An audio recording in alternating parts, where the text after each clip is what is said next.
Hey everyone, super excited about this project. I haven't done a woodworking painting project for quite a while. So this is a 1930s door. We're going to be using it for our storage room. Isn't it beautiful with all the different, that's actually in the wood, which is super cool. So what I'm going to do is I want to distress this door, definitely make it a different color. I've already done a paint test on this guy, and the way I did my paint test to find out if it is acrylic or an oil-based paint is I cleaned up a piece of the door with a cloth with some water, a little bit of soap, and then rinsed it off. And I took some rubbing alcohol and put it onto a different cloth that was dry, and I rubbed a spot on the door, and if the paint comes off onto the cloth, you know that that is an acrylic paint, which is so awesome because I do not like using oil-based paints and trying to cover them with a different type of latex or acrylic is like next to impossible. So I'm super thrilled about that. What I'm going to do is I'm going to start by sanding this door and see how much of this bluish purplish paint I actually want to get off. It might be fun to have some of this show through. I don't know. I haven't decided that yet. Yeah, I'm going to start by sanding. I might use some stripper. I'm not a huge fan of using stripper, but I do have some. And we'll go from there. So it's the beginning of the project for our storage room door, where I want to make it look rustic, medieval, because I like our home to be looking like a castle. So stay tuned. I can't wait to show you the next video. So this is the door now. I did start by using stripper, and you can see over here where the little bit more of that paint is removed. But oh my gosh, I remembered now. I realize how much I hate using stripper. I'd much rather use my sander instead. So after I had to fix the stripper catastrophe, I threw on some 80 grit sandpaper, and this is the result. It's quite rough now, so I'm going to actually give it another sanding with 120 grit, and then I'm going to flip it over, and I'm going to 120 the other side. It's just green. There's no wonderful woodwork or anything like that on the other side, and then she'll be ready for some paint. So the door is all cleaned up. I gave it a quick wipe down with a damp cloth to get all my dust off of it. And I have to say, if it wasn't this bluish purplish color, the door looks pretty kick-ass as it is. Like, if seriously, it looks really cool when you see it up close. So I'm gonna be torn. I'm gonna bring this into the house to do the painting on it. But I don't know, I'm gonna be torn as I'm working on it because it looks really wicked, but I wish it was black. I'm going to be painting it black and distressing it still, but it looks really cool. Oh, I'll be torn. We'll get into the house and then I'll make my decision. If the next video is me painting a black door, then my decision has been made. So stay tuned. As you can see, I decided to paint the cool door black because the bluish purple color just didn't match with what I have going on in the house. So this is the next stage, is painting the door black. We'll put 2 coats of paint on it, and then it'll be distressing and revealing some of this amazing woodwork. So coat number 2 on the black door now. So I'm gonna let this dry, and tomorrow I'm gonna be distressing it, and we'll see how it turns out. It looks spectacular black, I have to say. So yeah, I'm excited to see the final product. I'll share with you guys tomorrow. So I've started distressing my lovely black door here. So the way I'm distressing it is I'm using 150 grit sandpaper. You can use sanding pads as well if you find one that's a grit that you like. I'm going across the high spots. I'm going to try to distress it on logical spots. A door would naturally be distressed. An old door would naturally be distressed. I'm also picking out the areas that already have damage on the door. So this one's got like a little divot in it, so I'm going to sand that spot to bring some of that color through to help with that looking like the aging process. Right here, there were some high spots in the door, so I sanded those, and it's bringing some of that kind of orangey red color through that was underneath.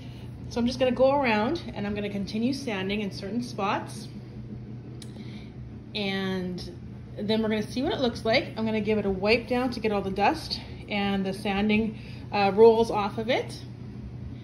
And then we'll decide what we're going to do from there. The door has been distressed, and now I am going to give it a waxing, which will give it a different look, but it's really cool.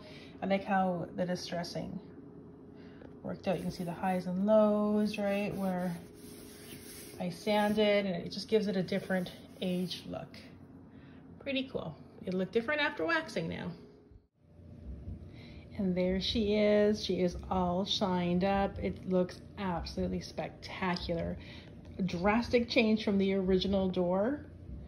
I can't wait to see it hung. You can add all the bling to it and all that fun stuff then. So this is what it looks like laying down. The next video will be it hanging up in its spot. Here she is. It's all waxed up and looking glorious. Now I'm going to give you guys some closer views of how wicked this door looks. I mean, like some of that blue's coming through, some of that orange, which is actually going to match with my runner carpet that I have in front of the storage room. It's going to actually look really killer with it. Pretty cool. Now, one of the secrets with distressing something you've painted is to not take too much off. It is tempting sometimes to keep going, but just be very selective about what you're taking off. Here you can see there was actually some ripples in the wood and it just distressed really beautifully. So I love it. And check out this cool doorknob. I always save bits and pieces from different stores I go to, but I save bits and pieces of things that I've taken apart. This is actually from a light fixture, which is super cool. This doorknob I found at a salvage store that was closing, but look how perfect they go together, and it fills this hole that was there, so that's really cool. Now Tony has to do his magic on the other end of this door to fill in the other side and somehow figure out how to get these two pieces to stay on this door because it's going to be a pull type door. It will not be a turning doorknob door. So, but yeah, that's my castle door. It looks rustically medieval and it turned out pretty wicked, I have to say. Now stay tuned for the next video. We have to figure out what we're going to do with the doorway of the storage room and see how we're going to actually hang this door. It's a little bit too big for the spot which we wanted. We wanted an opening door that sits on the outside of the frame. So Tony said he's got some sort of magical stuff he's going to do. And you guys will come along on our adventure. Medieval looking rustic door from a 1930s exterior house door. Pretty nice. So here's the finished project of our medieval rustic door that we've been working on. Now, if you remember, originally this door was a purpley blue color and it was quite ugly actually. And the undercoat, there's an undercoat of orange beneath it. So yeah, so what I did was I gave it a good sanding with my palm sander. And then I put a couple coats of black paint on it, and it was just a flat black paint. It was not a chalk paint or anything like that. I took my hand sanding pad and I went over the high spots that I wanted to accentuate. And on this door, there's quite a few of those spots because it is such a beautiful solid wood door. It's a 1930s door. And we blinged it up with the spectacular doorknob that we've had for quite a few years that we got from a salvage store in Victoria. That's now closed, and then of course the back plate, which is really unique and works so well with that doorknob, is from a light fixture that we had salvaged. And it just makes this door look spectacular. Now Tony did a fabulous job on the frame of this door and hanging it. It just looks gorgeous. So that's our medieval door that we have in our wonderful home castle.